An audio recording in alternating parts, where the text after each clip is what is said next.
So friends, ఈరోజు మన తెలంగాణ యాత్రలో భాగంగా హుజురాబాద్ నియోజకవర్గంలో ఉన్నాము. ఇక్కడ కరీంనగర్ పార్లమెంట్ కిందకి వస్తుంది. ఇక్కడ పోతిరెడ్డి పేట గ్రామంలో ఉన్నాము. సో గ్రామస్తులు ఏమనుకుంటున్నారు ప్రస్తుత రాజకీయాల మీద ఒకసారి అడిగి తెలుసుకుందాం. నా ఏం పేరే? నా పేరు నాగరాజు. వాస్తవానికి చెప్పాలంటే గత ప్రభుత్వం ఉన్నప్పుడు కరెంటు 24 గంటలు కరెక్ట్ ఉన్నది. రైతు రుణమాఫీ ₹1,00,000 రుణమాఫీ అయింది. ఇంతవరకు రుణమాఫీ చేస్తున్నాడు, ఆ రుణమాఫీ కాలేదు. మళ్ళీ ఒకటి ఏంటంటే పొలాలు ఖచ్చితంగా ఎండిపోతున్నాయి. వాటర్ ప్రాబ్లం బాగా జరుగుతుంది. ఇటు మన కాళేశ్వరం ఎత్తిపోతల పథకం అని ఒకటి అది కొంగిందని, దానివల్ల వాటర్ అన్ని స్టోరేజ్ అంతా బయటికి వెళ్ళిపోవడం వల్ల రైతులకు మన తెలంగాణ రాష్ట్రంలోని వాటర్ అంతా బయటికి వెళ్ళిపోవడంతో రైతులు బాగా కష్టపడతారు. వాటర్ వెళ్ళిపోవడం వల్ల పొలాలు బాగా ఎండిపోయినాయి. తెలంగాణ ప్రభుత్వం ఉన్నప్పుడు వాటర్ తోటి బాగా సత్యశ్యామలంగా పొలాలు మంచిగా వాడినాయి. కరెంట్ అనేది 24 గంటలు 3 ఫేజ్ కరెంట్ ఉన్నది.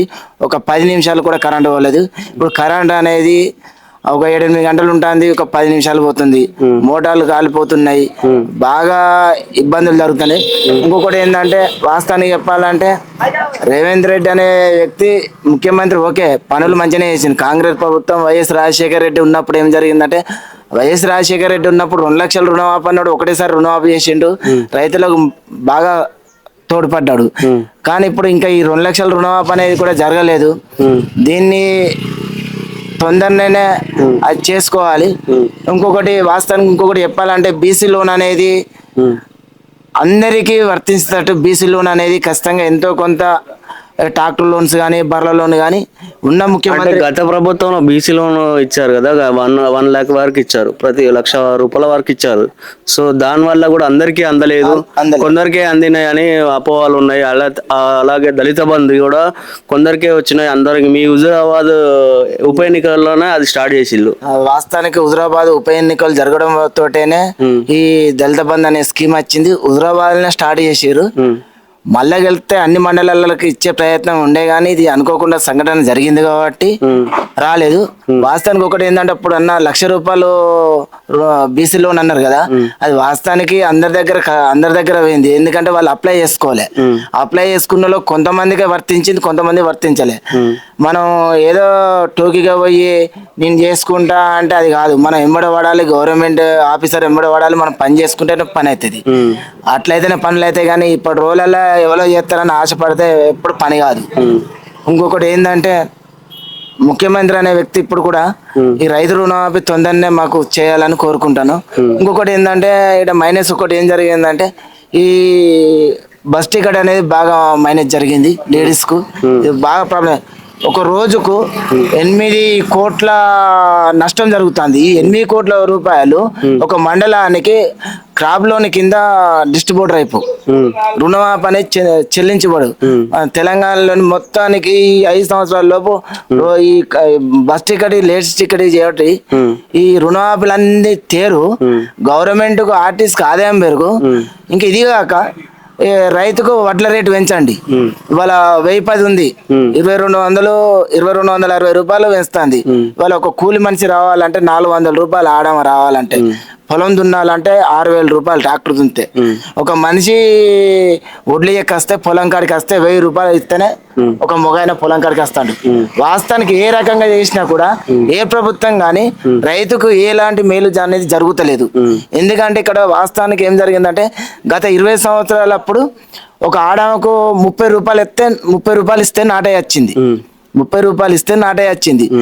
₹30 తర్వాత ₹50 అయింది, ₹100 అయింది. ఇప్పుడు 400 పెట్టినా కూడా మనిషి దొరుకుతలేదు. అట్లా ఇప్పటి ప్రభుత్వాన్ని బట్టి ఒకటి ఏంటంటే వడ్లకు డిమాండ్ పెంచాలని నా ఉద్దేశం. ఓకేనా, మీరు చెప్పండి అన్న. సో ఇప్పుడు రాబో ఎంపీ ఎలక్షన్స్ ఉన్నాయి.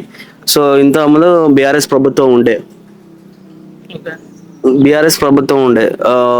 సో ఇప్పుడు 100 రోజులలో ఏమన్నా మార్పు వచ్చిందా?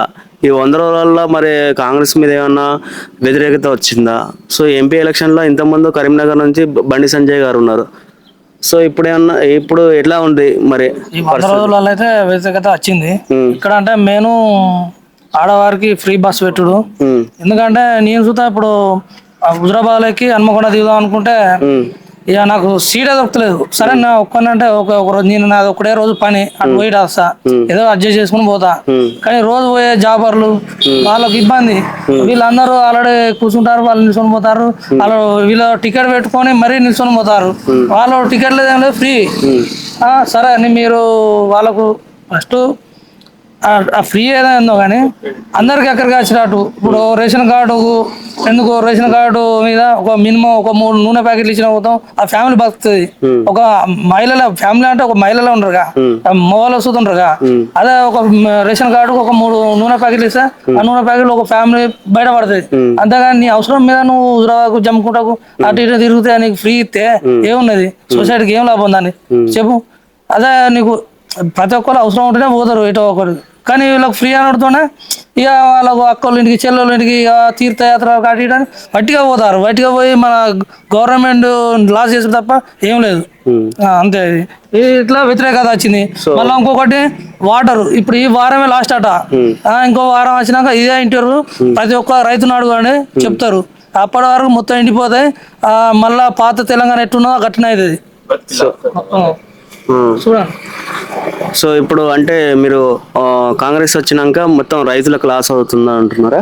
ఇప్పుడు చూడండి, ఇంకో వారమే తెలుస్తుంది. ఇప్పుడు నేను చెప్తున్నా, ఇంకో వారం. వాస్తవానికి ఏంటంటే ఇప్పుడు ఈ 3 నెలలనే ఏం మార్పులు రావు కదా వాటర్ లో కూడా. సో ఇంతకుముందు ఉన్న గవర్నమెంట్ కూడా వానాకాలం వరకు ఉన్నది.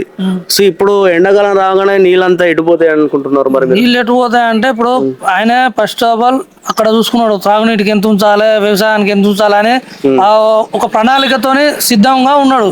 ఇప్పుడు ఏదో 3 పిల్లర్లు, ఏదో కాళేశ్వరం 3 పిల్లర్లు ఖరాబ్ అయినాయి అంటే నువ్వు చేయలేవా? పెద్ద పెద్ద బ్రిడ్జిలు పెద్ద పెద్ద అవే చేస్తారు. ఒక 3 పిల్లర్లు తొలగించి మళ్ళీ వేయరాదా? అంత కెపాసిటీ లేదా ఇంజనీర్లకు? చెప్పండి. కాళేశ్వరం తోటి 1 ఎకరం కూడా పారలేదు అన్నారు కదా మరి ఇప్పుడు? అది అంతా రాంగ్ అండి, అంతా రాంగ్ అది. ఎందుకంటే ఇప్పుడు అధికారాలు ఉన్నారు కాబట్టి ఏం చెప్తాదైనా మళ్ళీ ప్రజలు ఏం లేదు. సార్ ఇప్పుడు ఎంపీ ఎలక్షన్ లో బీజేపీ నుంచి బండి సంజయ్ గారు సిట్టింగ్ ఎంపీగా ఉన్నారు. ఆయన చేసిన అభివృద్ధి పనులు ఏమైనా ఉన్నాయి ఇక్కడ? హుజరాబాద్ అయితే ఇంతవరకు ఆయన వచ్చిన ముఖమే తెలియదు బండి సంజయ్ది. ఇప్పటి వరకు హుజరాబాద్ నియోజకవర్గం తెలియదు. ఈ ఊరికైనా వచ్చిన ప్రతి ఒక్కరిని అడగండి, ఏ వాళ్ళు చెప్పినా గదే చెప్తారు.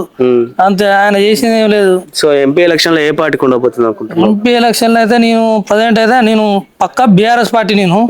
కానీ ఎంపీ ఎలక్షన్ లో అయితే కొంచెం దీనికి సపోర్ట్ చేద్దాం అని నేను అనుకుంటున్నా. ఏంటిది?